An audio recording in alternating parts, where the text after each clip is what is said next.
Jumpa lagi bersama Cocot Bidal ya Mok. Kita akan menceritakan alur cerita baru, yaitu Manhwa Cina lagi, tentang legenda ketua pemberontak yang overpower dan tak terkalahkan. Dan ia pun menghabisi semua prajurit kerajaan yang tak terhitung jumlahnya. Dan ia pun pensiun dini bertobat menjadi orang biasa dan menyembunyikan kekuatannya. Dan ia pun mendapatkan istri yang cantik. Ternyata istrinya adalah seorang kaisar wanita yang menyamar menjadi wanita biasa. Bagaimana keseruan ceritanya? Langsung saja. Anunya sakit saat ku emut dan tracrit trut. Pada part kali ini kita diperlihatkan peperangan yang besar di sana dan beberapa orang yang dikepung oleh prajurit kerajaan. Seseorang pun berkata, bunuh semua kelompok perampok ini. Lalu di sisi seseorang yang dikepung itu pun berkata, bajingan, kita tergabung. Tapi tiba-tiba terdapat sebuah sinar yang membara yang menghancurkan mereka. Dan di sisi para prajurit ia pun berkata, apa itu? Sinar apa itu? Tapi beda dengan mereka yang dikepung malah bergembira sambil berkata, akhirnya datang. Sambil kita diperlihatkan sesosok pemuda yang gagah perkasa menggunakan pedangnya yang sedang berdiri di sana. Dan ini adalah si MC kita. Di sana ia pun bergumam, namaku Li Yun. Ini adalah perbatasan tempatku, disebut Zhenzhou. Sambil ia mengarahkan serangannya ke arah para prajurit itu. Dan ia pun bergumam, dan ini adalah kerajaan Dagan,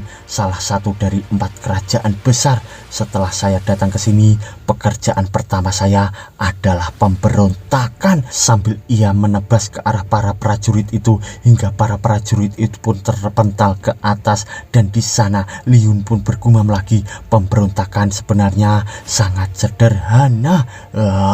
Ini seperti bermain wuswang. Sambil terlihat beberapa prajurit itu yang terhembas akibat skill dari Li Yun itu, hingga mereka pun terjatuh terkapar tak berdaya mengelilingi Li Yun di sana.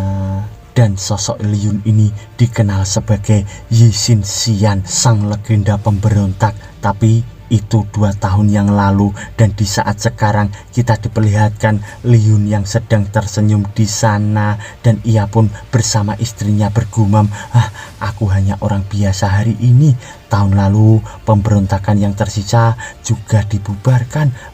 Kaisar baru naik tahta. Aku berharap dunia bisa damai. Sekarang seorang istri biasa disiagakan. Nama istriku adalah Zhou Shueli. Meskipun keadaan keluarganya tidak baik, tapi itu bukan masalah, dia tetap sangat cantik. Sambil kita diperlihatkan makanan yang berada di meja mereka. Lalu istrinya pun berkata, makanlah, setelah melewati desa ini tidak akan ada toko lagi. Dan di sana Li Yun mengambil satu makanan di hadapannya dan memakannya sambil berkata, ini sangat lezat, tidak kalah dengan hidangan di kerajaan. Lalu istrinya pun berkata, oh itu wajar, kalau belum pernah makan di ruang makan kerajaan, bagaimana kau tahu rasanya? Sambil Li Yun memakan makanan itu dengan cepat dan menghabiskannya. Lalu ia pun berkata, jika kamu sudah memakannya, bisa dibilang ini lebih enak. Lalu istrinya yaitu Zhou Shueli pun berkata, baiklah kalau begitu kamu habiskan saja. Lalu Li Yun menjawab, tentu saja keahlianmu pasti tidak akan kalah dengan dapur kerajaan. Sambil ia melihat ke arah kota itu. By the way, Li Yun ini tidak menyadari bahwa istrinya itu adalah sang ratu dari kerajaan itu ya Mo.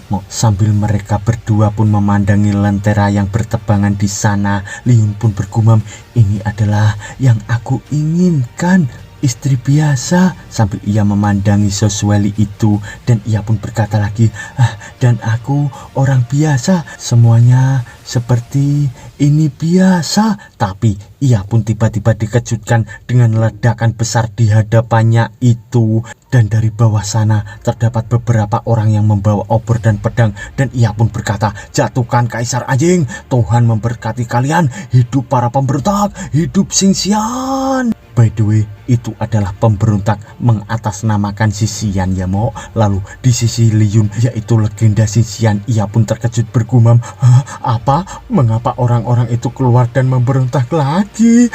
Padahal aku sudah pensiun. Sambil kita diperlihatkan rumah di sana yang dibakar dan para penduduk di sana yang ketakutan berlarian. Lalu kita diperlihatkan mereka yang membantai penduduk hingga sebagian orang di sana pun tewas. Lalu di sisi Liyun, ia pun memandangi istrinya sambil melihat ke arah jari istrinya itu yang gemetar, dan ia pun bergumam, brengsek, pemberontak sialan, kalian membuat istriku takut. By the way, ia mengira istrinya itu orang biasa yang takut akan keadaan yang semrawut itu ya Mo. Dan tiba-tiba Liyun pun memegang tubuh dari Soswelly dan ternyata ia pun mengangkat sambil berkata, jangan takut, aku di sini, aku tidak akan pernah membiarkanmu menderita. Sambil terlihat tempatnya itu yang dikelilingi kobaran api, dan di sana Liyun pun masih menggendong Soswelly. Soswelly pun berkata, pemberontak seperti itu seperti parasit yang merusak.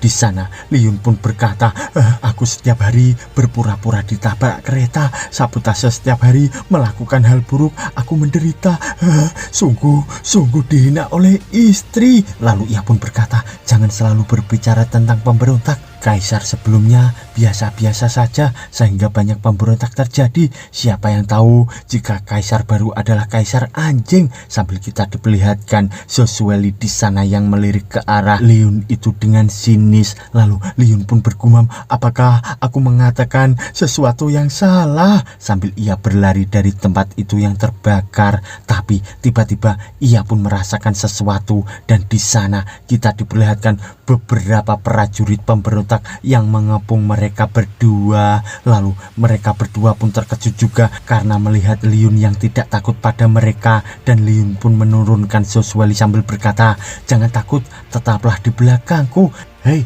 raja menutupi harimau. By the way, itu adalah kode ya Mo. Di sana mereka pun terkejut terbengong, dan mereka pun berkata, apa yang sedang dia bicarakan? Apa lagunya? Percaya atau tidak? Lalu Liyun di sana pun berkata, beberapa saudara tetua, jika kau memiliki sesuatu untuk didiskusikan, perdamaian itu penting. Sambil ia bergumam, tidak tahu kodenya, sepertinya mereka pemberontak palsu. Dan mereka pun berkata, tidak ada ki yang nyata, hanya dua orang biasa. Bagaimana sekarang? Lalu ketuanya pun berkata, bunuh langsung, menyebalkan melihat rasa asam ini, bunuh mereka. Ini bukan masalah besar, simpan wanita itu dan biarkan tuan menikmatinya nanti setelah selesai. Sambil ia melihat ke arah Soswelly.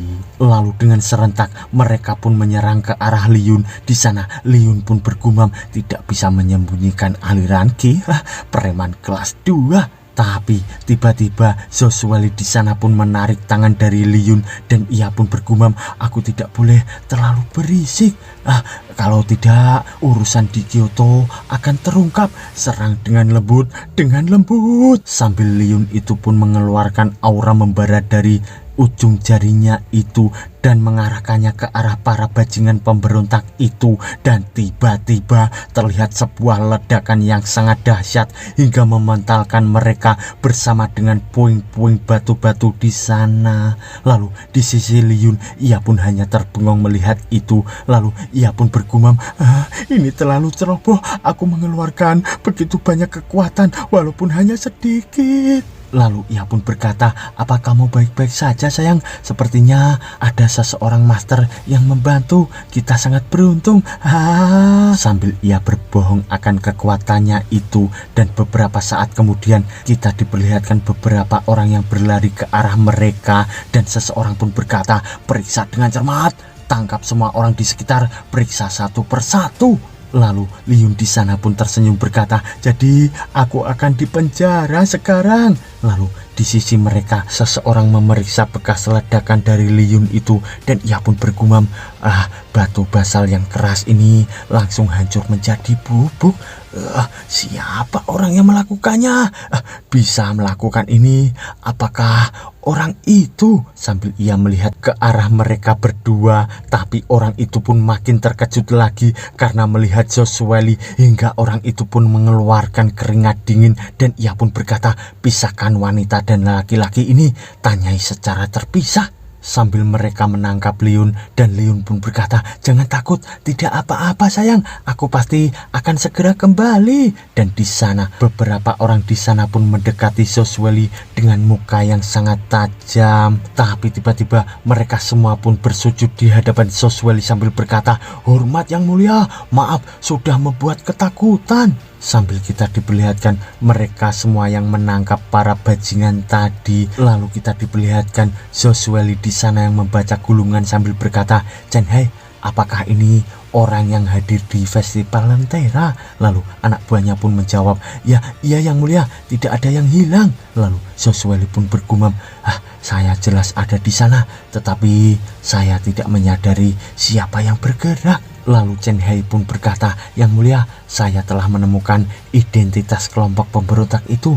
Mereka adalah gangster di Kyoto. Mereka disewa oleh seseorang untuk berpura-pura. Jadi saya tidak salah menebak. Lalu Joshua pun berkata, jadi keluarga aristokrat yang mendapatkannya. Chen Hai pun menjawab, yang mulia, Anda baru saja naik tahta, jadi keluarga masih sangat penting. Sambil kita diperlihatkan Joshua di sana yang hanya terdiam. Lalu ia pun bergumam, pemberontak keluarga.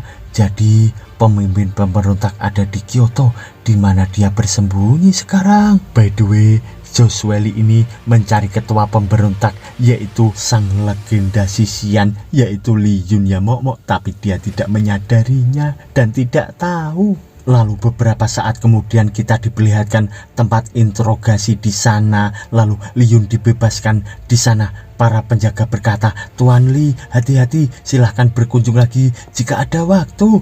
Li Yun di sana pun menjawab, terima kasih atas keramah tamahannya.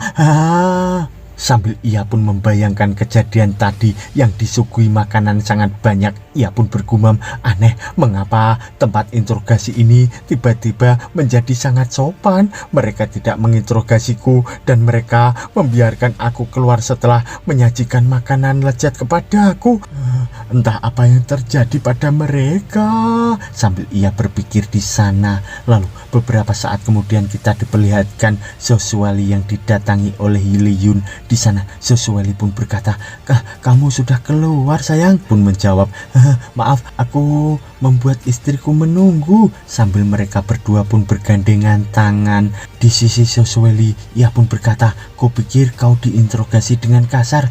Akhir-akhir ini Kyoto tidak damai, jadi perhatikan keselamatanmu. Li Yun pun menjawab, apa kau bicara soal pemberontak? Dan Joshua pun bercerita, bukan hanya pemberontak, tapi juga keluarga kelompok itu dikirim oleh keluarga.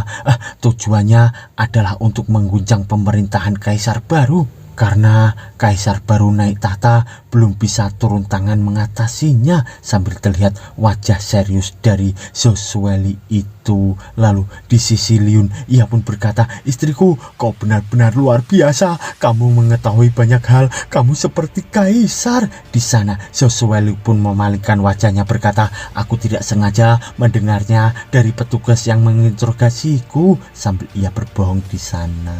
Lalu mereka berdua pun terdiam memandangi seseorang yang menangis di sana, dan orang itu ternyata suaminya dibunuh oleh pemberontak. Li Yun bersama Joshua di sana pun memandangi kejadian itu. Joshua pun berkata, jika tadi sesuatu terjadi, kita mungkin benar-benar terpisah antara hidup dan mati. Sambil terlihat Li Yun yang menggandeng erat tangan Joshua itu, dan ia pun berkata, jangan khawatir, dengan aku di sini, ini adalah tempat teraman di dunia. Sambil Joshua di sana pun terbengong dan ia pun malu-malu mendengar kata-kata dari Li Yun itu. Lalu ia pun memalingkan wajahnya berkata, maksudmu kau yang aman kan? Lalu ia pun bergumam, sepertinya kami perlu mengatasi masalah keluarga aristokrat dan para pemberontak. Kami tidak bisa menyakitinya. Sambil terlihat Li Yun yang memandangi Joshua dari belakang, dan ia pun bergumam, keluarga aristokrat? Tapi Kaisar tidak berani membersihkannya. Aku datang, sambil terlihat wajah serius dari Liyun itu. Lalu beberapa saat kemudian di pagi harinya, suasana kota itu yang sudah ramai, seseorang pun berkata, sepertinya sebuah keluarga dirampok kemarin. Lalu temannya pun menjawab, lebih dari dirampok. Saya mendengar bahwa wajah kepala keluarga Huang dan istrinya dilukis oleh pelakunya. Sekarang seluruh keluarga Huang berantakan. Sambil kita diperlihatkan Liyun bersama Josueli di sana. Lalu Liyun pun berkata, sepertinya suasana hatimu sedang baik sayang. Lalu Josueli pun menjawab, melihat orang kaya menderita, aku merasa senang. Di sana Liyun pun bergumam, istriku sangat manis, bagaimanapun itu sangat lucu. Sambil ia memandang ke arah Josueli terus. Lalu beberapa saat kemudian kita diperlihatkan mereka yang berjalan di kota itu, dan Liyun pun bergumam, hidup yang tenang telah kembali. Tidak ada perkelahian dan intrik, semuanya begitu damai. Sambil ia melihat ke arah sekitar itu, dan tiba-tiba kita diperlihatkan seorang wanita yang sedang bersama gadis bercadar, dan Liyun pun bergumam, kawan pemberontak bertopeng, apakah itu dia? Sambil ia bergembira melihat sesuatu, dan ia pun berkata, dari mana harta karun hidup itu keluar begitu besar? Ternyata ia pun melihat ke arah boba gadis bercadar itu, dan dari belakang kita diperlihatkan Josueli yang cemburu akan kejadian itu. Lalu di sisi Liyun ia pun berkata, tidak, aku pikir dia mencurigakan sayang. Sambil kita diperlihatkan Josueli yang masih terdiam dengan wajah cemberut di sana. Lalu gadis bercadar itu pun mendatangi mereka berdua. Liyun pun menoleh gadis bercadar berkata, halo pejuang, hari ini merupakan hari yang penuh harapan. Sambil kita diperlihatkan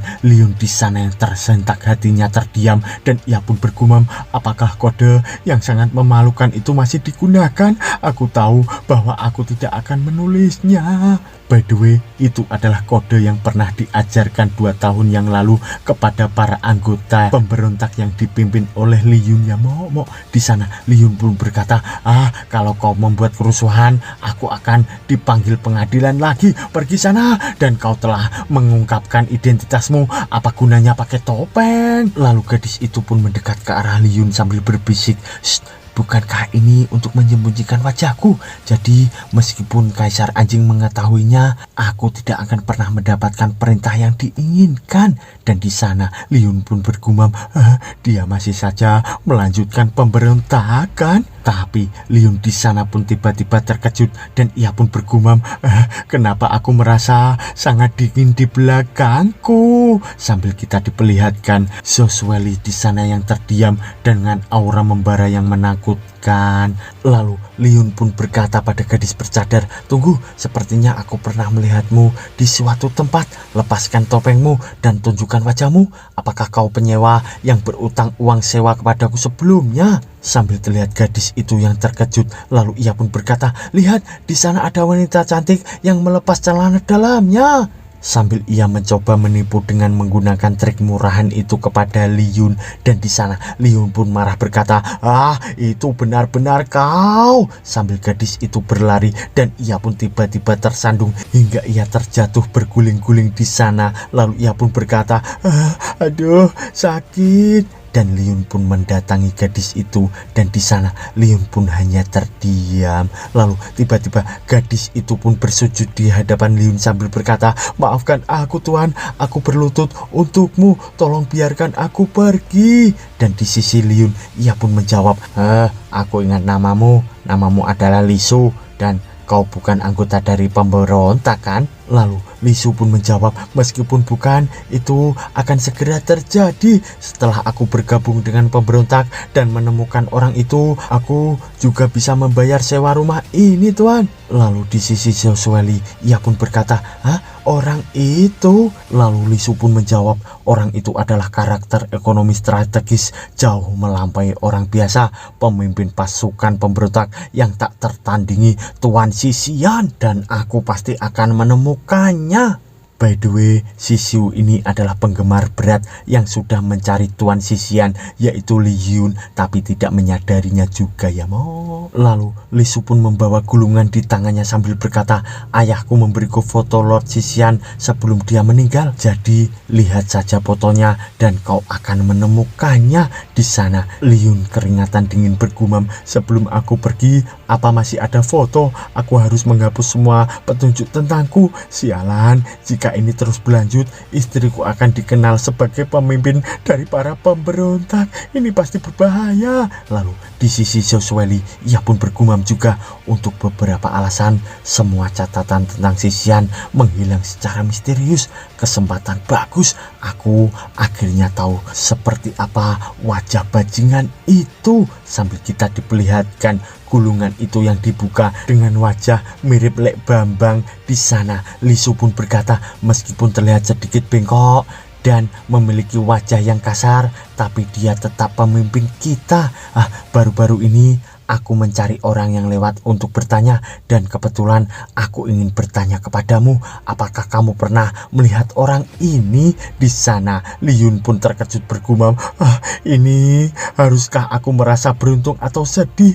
Dan di mana aku pernah melihat lukisan ini? Ini terlalu jelek untuk wajahku. Sambil terlihat mulutnya habis muntah di sana. Lalu Zhou Zueli pun bergumam, ini apakah pemimpin pemberontak terlihat seperti ini? Sangat menyeramkan. Tapi tiba-tiba Li Su pun dikejutkan dengan seseorang dari kejauhan yang berkata, itu pemberontak telah muncul. Lalu Li Su di sana pun ketakutan berkata, hantu. Sambil ia memegang sebuah batang kayu di sana. Lalu ia pun berkata, aku tak terlihat.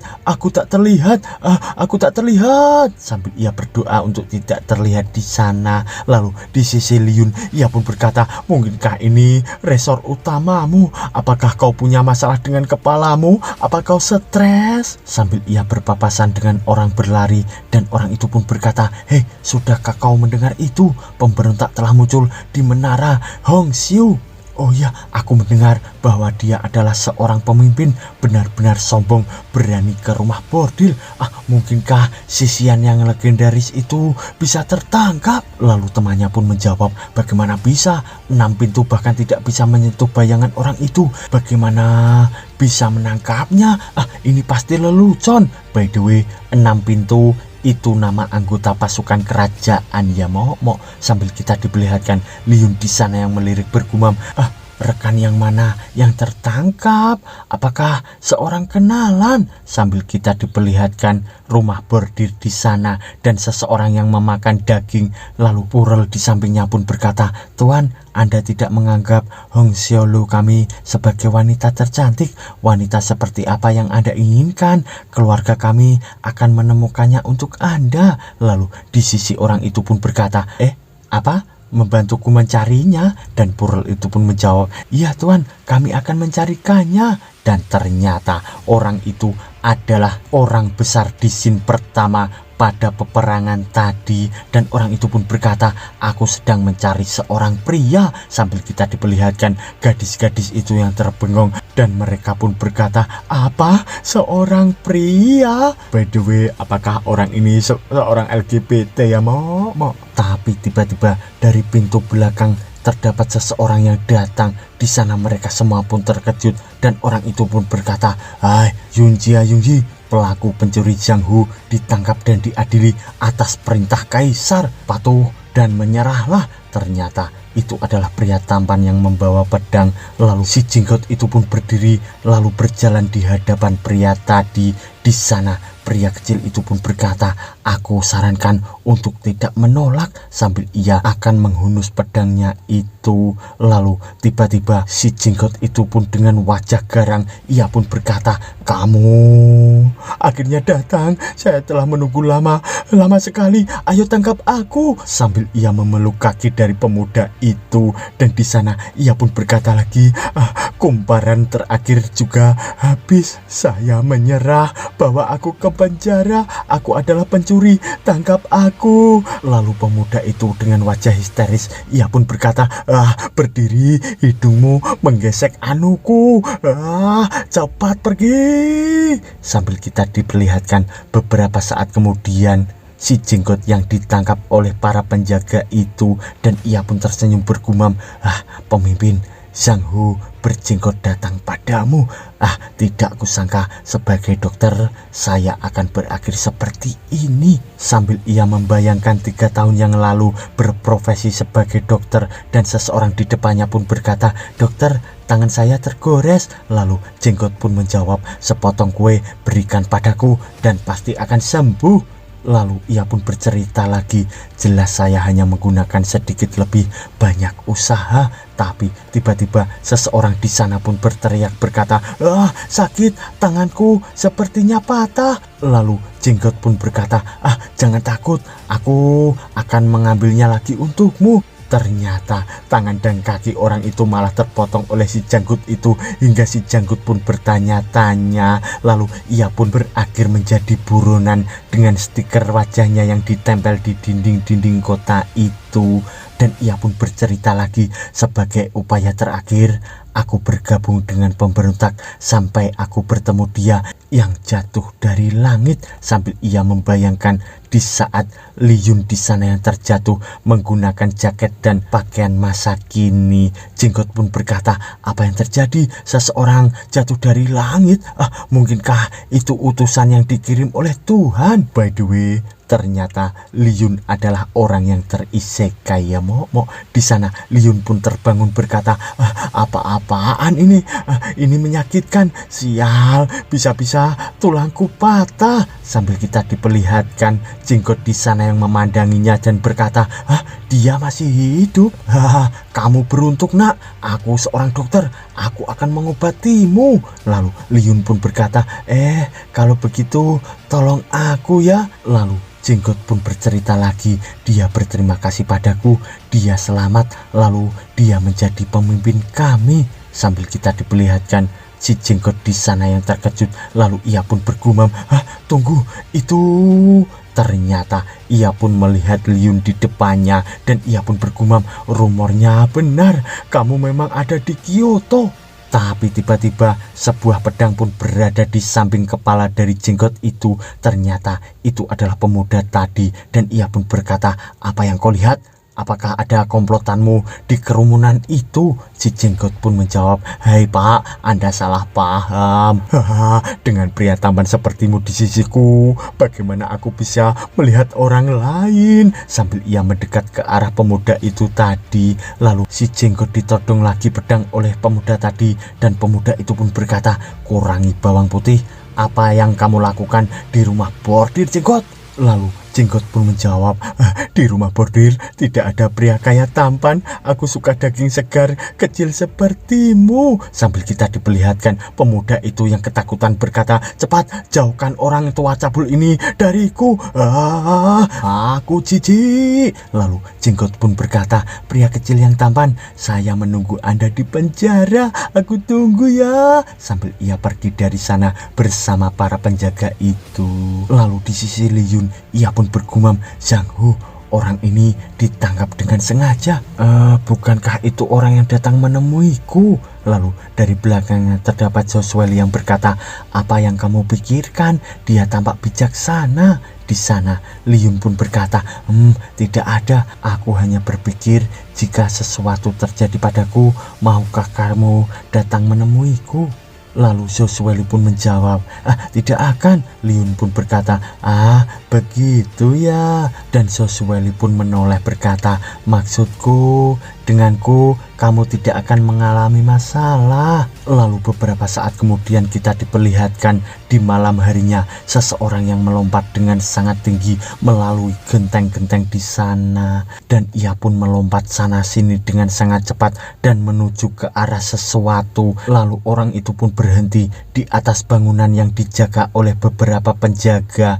Ternyata itu adalah Li Yun yang memakai baju hitam, dan ia pun berkata, pergi ke penjara.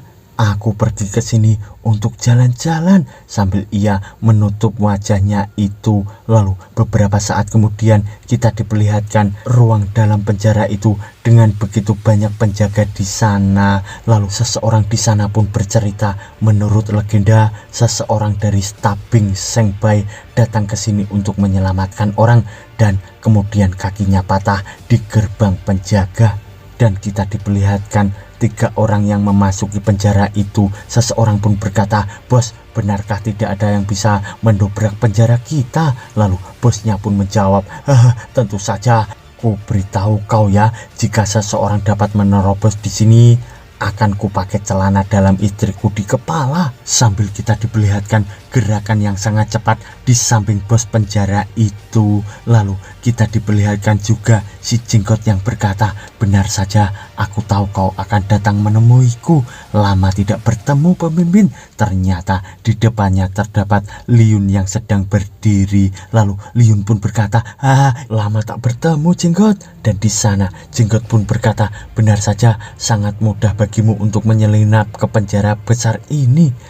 Kamu memang layak untuk diselamatkan." Lalu Liun pun berkata, "Kapan kamu menyelamatkanku? Aku tidak ingat." Tunggu, maksudmu kamu menyelamatkanku saat aku baru tiba ya?" Sambil kita diperlihatkan Liun yang membayangkan diselamatkan oleh dokter itu dengan perban penuh di tubuhnya. Dan ia pun bergumam, "Setelah perawatanmu, aku berbaring di tempat tidur selama 3 bulan. Masih beruntung aku bisa bertahan hidup. By the way, ini dokter abal-abal mungkin ya, Mok." Lalu di sana jenggot pun berkata, "Itu hanya kecelakaan." Lalu Liun pun berkata, "Tetapi juga karena kejadian itu, secara kebetulan aku memperoleh kekuatanku. Setelah pulih, aku menemukan bahwa aku dapat menyerap ki untuk membentuk fisikku. Inilah mengapa aku dapat dengan cepat menjadi lebih kuat. Tetapi fisik ini memiliki kekurangan yang fatal." Sambil ia membayangkan sedang berkultivasi di sana. Lalu Liun pun bercerita lagi, "Saat aku semakin kuat, masalah itu semakin parah. Rambutku menjadi rontok. By the way, ini mungkin setara dengan kekuatan dari Saitama ya, Mo." Lalu Liun pun berkata lagi, "Berkat obat rahasia anti rambut rontokmu, aku belum berubah jadi botak. Jika tidak, aku tidak akan bisa menikahi istri yang begitu cantik seperti Josueli." Lalu jenggot pun berkata, "Apa dia istrimu? Aku melihatnya. Dia terlihat sangat cantik. Beruntung sekali kamu ya. Baiklah, sudah cukup." Tapi tiba-tiba Liun di sana pun memalingkan badan, dan di sisi jenggot ia pun marah berkata, "Kembali, aku belum selesai bicara tahu." Sejujurnya aku mengalami hambatan dalam berlatih, dan sepertinya hidupku sudah tidak lama lagi. Aku menemuimu untuk bertanya apakah ada cara. Bagaimanapun kau adalah orang terkuat di dunia dan tidak ada yang bisa mengalahkanmu dalam latihan. Lalu Liun pun berkata, "Baik, selama bertahun-tahun aku juga melakukan sedikit penelitian tentang teknik medis. Aku telah merangkum mantra 4 kata yang dapat menyembuhkan semua penyakit. Ini adalah untukmu." Lalu jenggot di sana senang berkata, "Apa itu? Katakan sekarang, katakan." Lalu Liun pun menjawab, "Minum banyak air panas."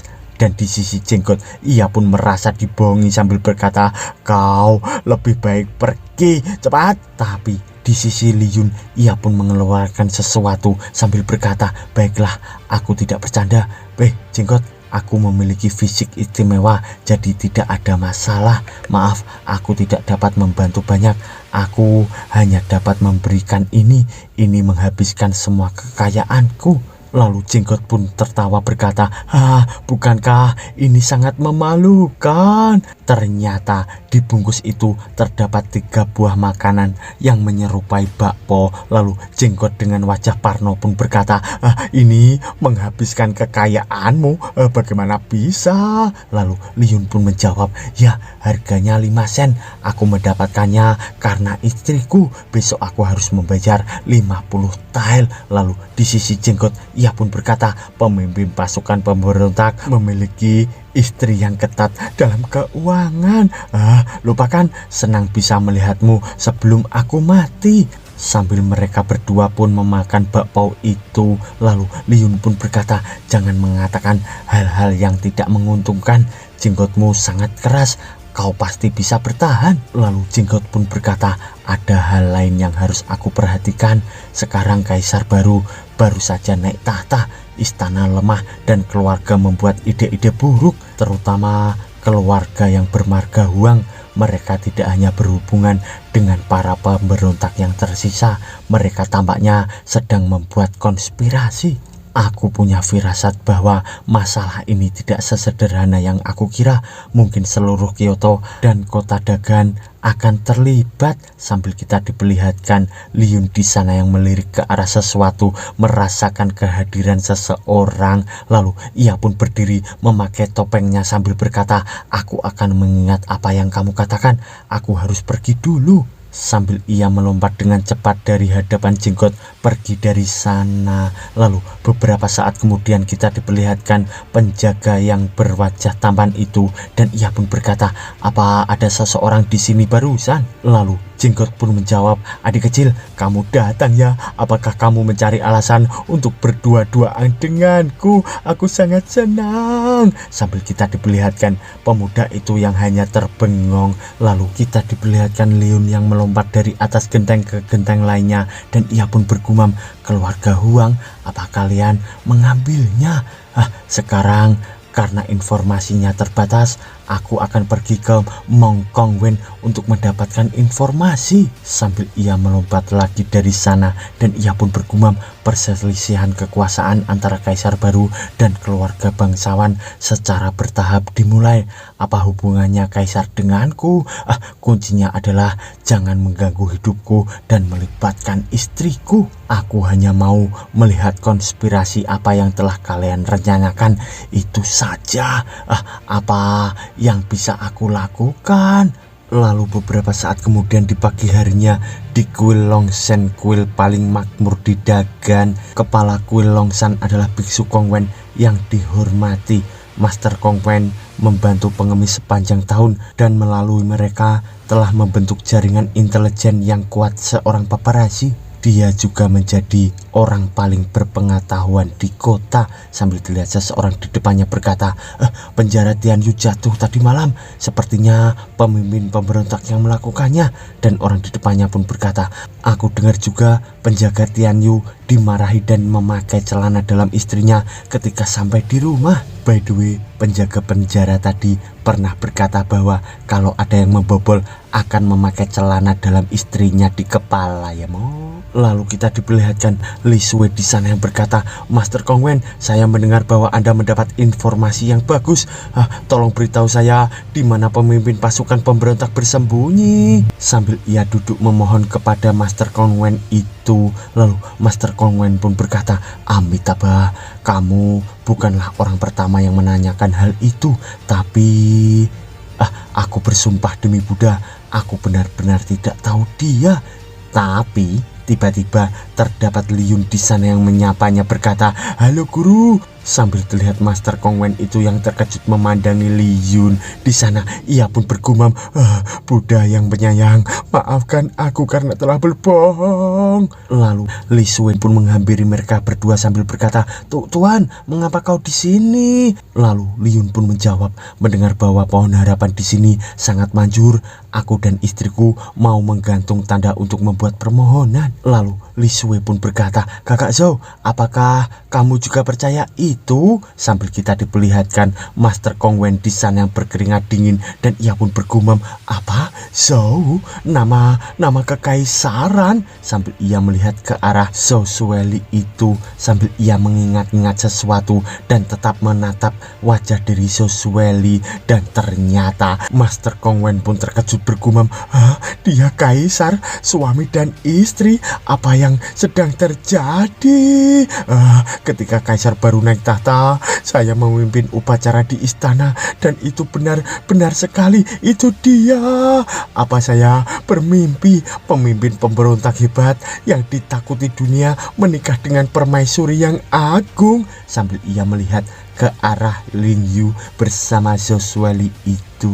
Lalu Li Shui di sana pun pergi berkata, aku sudah membuat permintaan, jadi aku akan pergi dulu. Sambil kita diperlihatkan Master Kong Wen di sana yang menangis sambil mendekati Li Yun bersama Josueli itu, dan Master Kong Wen pun berkata, Anda berdua, Buddha tidak menyelesaikan takdir kejahatan di sini. Lalu tiba-tiba mereka berdua pun bertanya-tanya sambil mereka berkata, apa yang kau katakan? Lalu Master Kong Wen pun menjawab, tidak apa-apa, orang tua memang terkadang suka berbicara omong kosong. Lalu ia pun bergumam melihat reaksi mereka, apa mereka tidak saling kenal? Sambil kita diperlihatkan mereka yang menuju ke pohon keramat itu, dan Master Kong Wen pun berkata, ini adalah pohon harapan Kuil Longshan. Dunia mengatakan bahwa pohon harapan Kuil Longshan sangat manjur, jadi lebih banyak penggemar dupa datang untuk berkonsultasi. Ngomong-ngomong, itu semua berkat gagasan Li Xiyu. Sambil mereka pun memandangi beberapa harapan yang digantung di sana. Lalu Li Yun di sana pun melihat seseorang yang didatangi 3 biksu sambil berkata, pengemis, aku melihat bintangmu jadi gelap, pasti ada bencana berdarah dalam waktu dekat. Bencana hanya bisa diatasi dengan berharap. Buat harapan sekarang hanya 9 tile, amankan seluruh keluargamu. Hanya 9 tile tahu, tidak lagi menderita, tidak lagi dibodohi. Apa yang kamu tunggu? Sambil kita diperlihatkan mereka dengan beringas memaksa orang itu untuk meminta harapan.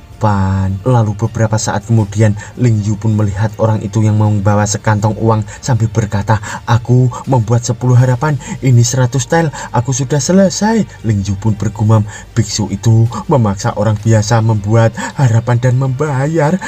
Apakah ini benar? Sambil ia memegang kayu untuk menulis harapan. Lalu Master Kong Wen pun berkata, kalian berdua tuliskan keinginan kalian di kartu dan gantungkan di pohon. Sambil mereka pun saling pandang memandang dan melihat ke atas pohon itu, dan di sana terdapat banyak harapan yang digantung di pohon itu. Lalu Li Yun pun berkata, biksu, sebenarnya aku masih ingin menanyakan sesuatu padamu. Ini tentang keluarga Huang.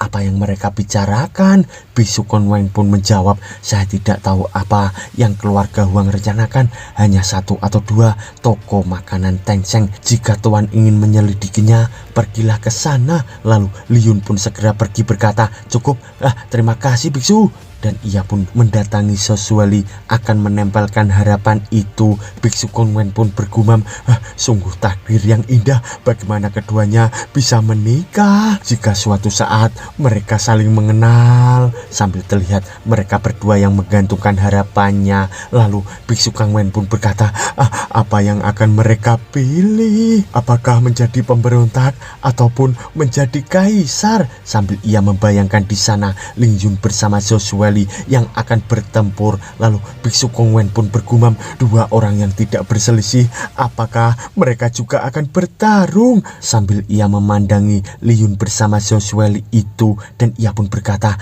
maka sayang sekali pemandangan yang indah ini, sayang sekali. Sambil kita diperlihatkan pohon harapan itu yang sudah digantungi Li Yun bersama Josueli. Ternyata gantungan itu pun bertuliskan susah senang bersama selamanya yang ditulis oleh Li Yun, dan di sisi tulisan dari Josueli ia pun menulis suami yang sebenarnya, dan bersambung mo.